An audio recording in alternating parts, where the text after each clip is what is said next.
매달 받는 월급, 텅 빈 통장 앞에서 좌절감을 느끼는 당신, 혹시 이럴까? 이번 달은 그냥 다음에 다시 월급 나올 때 쓸까? 텅 빈 가계좌에 맴돌던 월급이 연말정산이라는 이름으로 놀라운 변신을 할 수 있다는 사실 알고 계셨나요? 매년 수백만 원을 추가로 돌려받을 수 있는 방법, 바로 1인액 최대 30만 원 추가 공제 전략입니다. 연말정산 하면 복잡한 서류, 헷갈리는 세금 계산, 시간 낭비라는 이미지가 먼저 떠오르죠.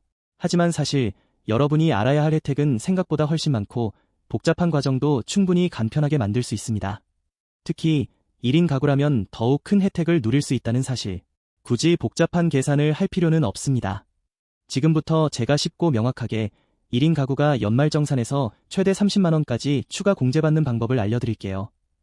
이 영상을 시청하시면 단순히 세금을 아끼는 것을 넘어 여러분의 미래를 위한 현명한 투자 계획을 세울 수 있습니다. 복잡한 숫자와 법률 용어 없이 1인 가구의 입장에서 실질적으로 활용할 수 있는 꿀팁들을 얻을 수 있다는 점. 이 영상에서는 크게 3가지 핵심 영역을 다룰 예정입니다. 첫 번째는 기본 공제 항목입니다. 건강보험, 국민연금 등 기본적인 공제 항목에 대해 자세히 알아보고 각 항목별 최대 공제 한도를 꼼꼼하게 확인하는 방법부터 알려드릴게요. 두 번째는 추가 공제 항목입니다. 자녀 독립지원, 고향사랑기부금, 주택청약 등 1인 가구에게 유익한 추가 공제 항목들을 자세하게 분석하고 각 항목별 자격 요건과 공제 한도를 비교 분석해 드릴 겁니다. 예를 들어 자녀 독립지원 공제는 자녀의 학자금 대출 상환액에 대한 공제 혜택을 제공합니다. 최대 500만 원까지 공제받을 수 있다는 사실. 고향사랑기부금은 기부액에 따라 세액 공제를 받을 수 있으며 최대 30만 원까지 기부하면 세액 공제 한도를 높일 수 있습니다. 주택청약저축은 1인 가구에게도 자산 요건이 낮아져 저축액에 따라 세액 공제를 받을 수 있다는 점도 놓치지 않도록 하겠습니다. 만약 12월 한 달 동안 500만 원을 학자금 대출 상환액으로 지급했다면 자녀 독립지원공제에서 최대 200만 원까지 공제받을 수 있다는 것을 기억해주세요. 이는 단순히 학자금 대출 상환액을 급하게 갚는 것 이상의 의미를 갖습니다. 세금 환급을 통해 미래를 위한 자금 확보에 활용할 수 있는 기회라고 할 수 있습니다. 뿐만 아니라 주택청약저축의 경우, 1인 가구의 경우 다른 세대와 달리 낮은 자산 요건으로 청약이 가능하다는 점도 잊지 마세요. 예를 들어 만약 1,000만 원을 주택청약저축에 납입한다면 최대 100만 원까지 세액 공제를 받을 수 있습니다. 이처럼 각 항목별로 구체적인 예시를 통해 여러분이 실질적으로 혜택을 받을 수 있는 방법을 명확하게 이해하도록 돕겠습니다. 지금까지 연말정산, 1인액 최대 30만 원 추가 공제 전략에 대한 기본적인 내용을 살펴보았습니다. 하지만 이보다 훨씬 더 많은 혜택이 숨겨져 있다는 것을 기억해주세요. 이 영상에서는 1인 가구의 연말정산 성공 전략을 위한 핵심적인 정보들을 꼼꼼하게 분석하고 여러분의 텅 빈 가계좌에 놀라운 변화를 가져다줄 실질적인 팁들을 제공할 예정입니다. 다음 영상에서는 각 공제 항목별 상세 내용과 함께 실제 연말정산 서류 작성 방법, 세금 계산 방법 등을 더욱 자세하게 다루도록 하겠습니다. 지금 바로 영상을 시청하고 여러분의 연말정산을 성공적으로 마무리 짓는 첫걸음을 내디드세요. 여성 후렴음, 정리된 당신의 돈, 똑똑하게. 자, 이제 연말정산. 12월이 다가오면서 벌써부터 복잡하게 느껴지시나요? 특히 1인 가구라면 각종 공제 항목을 꼼꼼히 확인하지 않으면 예상보다 훨씬 많은 세금을 낼 수도 있습니다. 하지만 걱정 마세요.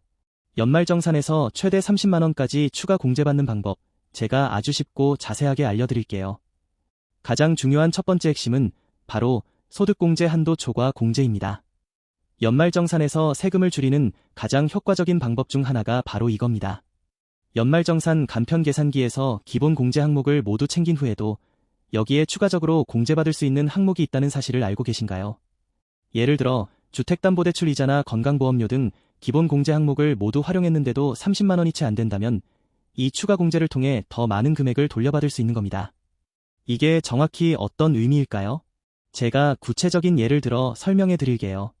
만약 당신이 연말정산 간편계산기에서 기본 공제 항목을 모두 공제받아 총 10만 원을 돌려받았다면 이제 추가 공제를 통해 이 금액을 30만 원까지 늘릴 수 있는 기회가 생긴 거죠.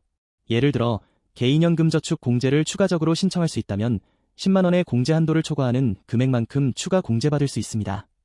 개인연금저축은만 59세 6개월까지 납입하면 납입 금액의 15%를 세액 공제 받을 수 있습니다. 만약 당신이 1년 동안 1,500만 원을 개인연금저축에 납입했다면 225만 원을 세액 공제받을 수 있다는 거죠. 이렇게 개인연금저축 공제를 추가적으로 활용하면 10만원의 기본 공제액에 225만원을 더해 총 235만원까지 공제받을 수 있게 됩니다. 또 다른 예시는 카드 보너스입니다. 신용카드나 체크카드를 사용하면 특정 기간 동안 사용 금액에 따라 포인트나 캐시백을 받을 수 있습니다. 이러한 포인트나 캐시백은 연말정산 시 소득공제 항목으로 인정받을 수 있습니다. 특히 매월 10만원 이상 사용하고 5만원 상당의 캐시백을 받는 카드를 사용했다면 12월 한 달 동안의 캐시백 5만원을 연말정산에서 공제받을 수 있는 거죠. 이처럼 연말정산에서 30만원 추가 공제를 받기 위해서는 단순히 기본 공제 항목만 확인하는 것이 아니라 자신에게 유리한 공제 항목을 적극적으로 활용해야 합니다.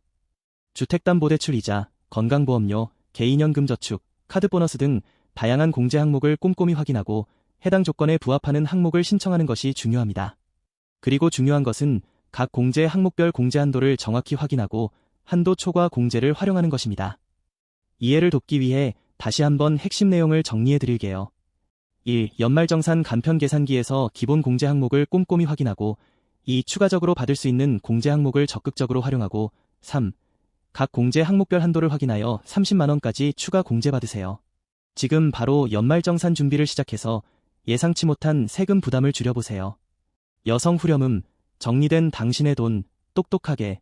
자, 지금까지 연말정산의 핵심적인 개념과 5가지 공제 항목을 살펴보았습니다.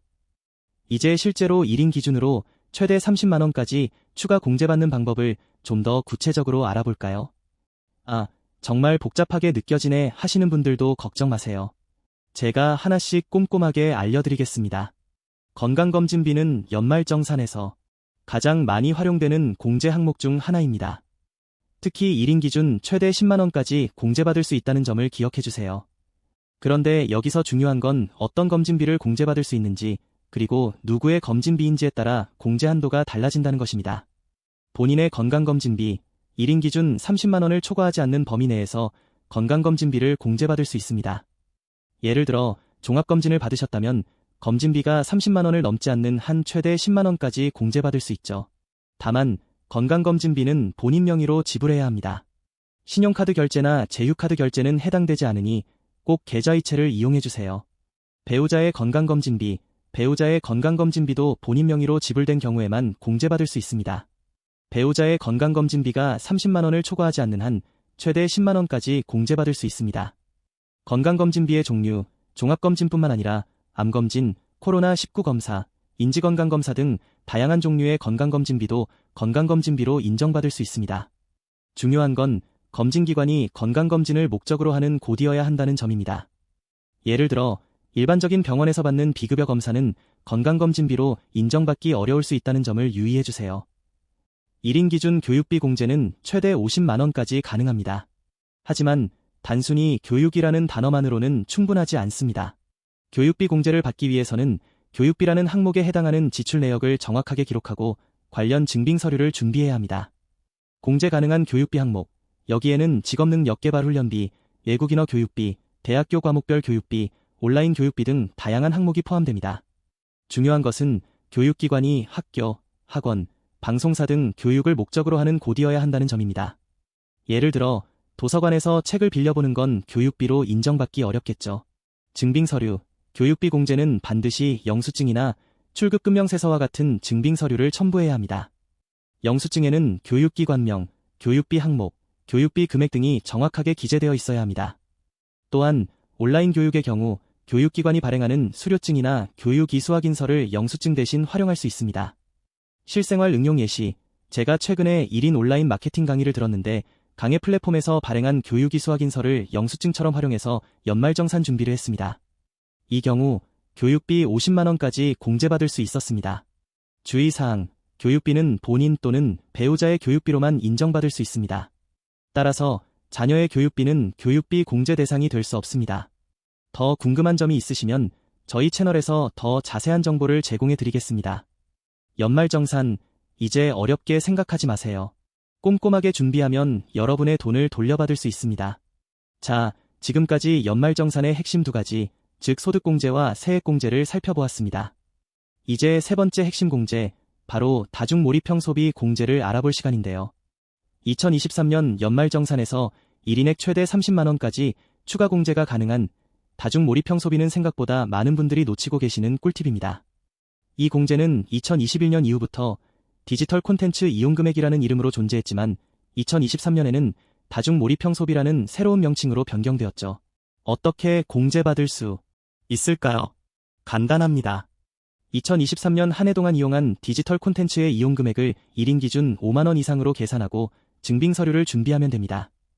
여기서 이용금액은 단순히 금액을 계산하는 것이 아니라 각 콘텐츠별 이용료를 합산하는 것입니다.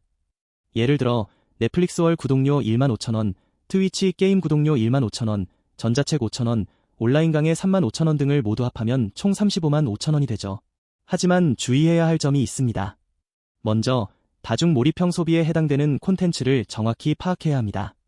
크게 OTT 서비스, 온라인 게임, 전자책, 온라인 교육 4가지로 분류됩니다. 단순히 스마트폰으로 게임을 하는 것만으로는 혜택을 받기 어렵고 구독 형태로 이용해야 합니다. 즉, 월정액으로 이용료를 지불하는 형태가 아니면 증빙이 어려울 수 있다는 점을 기억해 주세요. 다음으로 증빙 서류는 이용 내역 명세서를 제출해야 합니다. OTT 서비스나 온라인 게임 플랫폼에서 제공하는 결제 내역을 캡처해서 제출하거나 해당 서비스 제공업체에서 발행하는 이용 요금 고지서를 제출할 수 있습니다.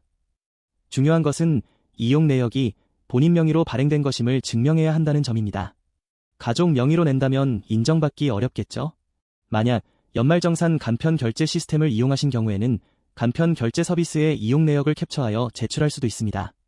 다만 간편 결제 서비스는 실시간 결제 방식이기 때문에 이용 금액을 정확하게 확인하기 어려울 수 있다는 점을 유의해야 합니다. 실제로 이 공제 혜택을 받는 분들을 보면 대부분 잊고 있었던 부분들을 잘 활용한 결과입니다. 예를 들어 지난 한 해 동안 꾸준히 이용했던 오디오북 서비스의 이용료를 꼼꼼히 챙겨 제출하거나 온라인 강의를 통해 자격증 시험을 준비했던 분들의 강의 수강료를 증빙 서류로 활용한 사례가 많습니다. 마지막으로 1인 기준 최대 30만 원까지 공제받을 수 있다는 점을 꼭 기억해 주세요. 만약 5만 원 이상 이용 금액을 모두 충족하지 못하는 경우에는 그만큼의 공제 혜택을 받지 못하게 되니까요. 연말정산 준비는 늦게 시작하는 것보다 미리 준비하는 것이 훨씬 효율적입니다. 지금부터라도 꼼꼼하게 기록하고 증빙 서류를 준비해서 연말정산 최대 혜택을 누리시길 바랍니다. 지금까지 연말정산 혜택을 최대 30만 원까지 끌어올릴 수 있는 핵심 전략들을 살펴보았습니다. 복잡하게 느껴졌다면 걱정 마세요. 핵심은 지출 증빙과 세액 공제 항목의 정확한 이해였습니다. 특히 1인택의 경우 소득공제 한도 내에서 건강보험료, 교육비, 주택자금 관련 비용을 꼼꼼하게 챙기는 것이 중요합니다. 예를 들어 지난달에 장기주택담보대출 이자 상환액을 증빙서류로 준비했다면 30만 원 한도 내에서 최대 120만 원까지 공제받을 수 있습니다. 또한 1인 가구의 경우 홈택스에서 제공하는 건강보험료 자동이체 서비스 이용 시 별도의 추가 비용 없이 10만 원까지 소득공제를 받을 수 있다는 점을 기억해 주세요. 이 부분은 많은 분들이 놓치기 쉬운 꿀팁입니다. 마지막으로 2024년 연말정산은 1월 31일까지 제출해야 한다는 점을 꼭 기억해 주셔야 합니다. 놓치면 안 되는 기간이거든요. 잊지 마시고 지금 바로 엑셀이나 워드에 필요한 서류들을 정리하고 홈택스에 접속하여 제출 준비를 시작하세요. 혹시 모를 세금 문제로 어려움을 겪지 않도록 꼼꼼하게 준비하는 것이 중요합니다. 이번 영상이 연말정산 준비에 조금이나마 도움이 되었기를 바랍니다. 다음 영상에서는 연말정산, 놓치기 쉬운 10가지 꿀팁으로 2025년 연말정산까지 대비하는 방법을 더욱 자세하게 다룰 예정입니다. 많은 기대 부탁드리며 궁금한 점은 언제든지 댓글로 문의해주세요. 연말정산 30만 원 추가 공제, 성공적인 준비를 응원합니다.